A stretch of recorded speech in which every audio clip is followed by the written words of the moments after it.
محترم سامعین اکرام، السلام علیکم ورحمۃ اللہ وبرکاتہ۔ آج کی ویڈیو دو باتوں پر مشتمل ہے، ایک اہم اور ضروری مسئلہ اور ایک اسلامی کیلنڈر۔ مسئلہ یہ ہے، کیا فرماتے ہیں علماء دین و مفتیان شرع متین مسئلہ ذیل کے بارے میں کہ حج فرض ہونے کے بعد حج نہ کر سکنے کی وجہ سے فقراء پر رقم تقسیم کرنا، یعنی کسی ایسی مجبوری کی شکل میں خود حج کا سفر کرنے سے قاصر ہو، مرد ہو یا عورت، تو کیا ایسی شکل میں یہ ہو سکتا ہے کہ اتنی رقم جو خود سفر حج میں خرچ ہوتی ہو، اس کو کسی ایسی مد میں لگا دیا جائے کہ حج کے ثواب کا بدل ہو جائے؟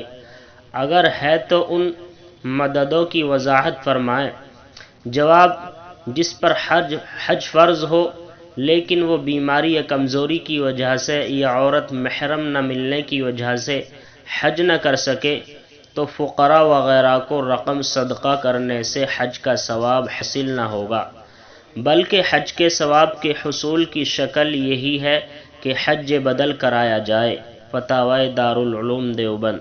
واللہ تعالی اعلم بالصواب۔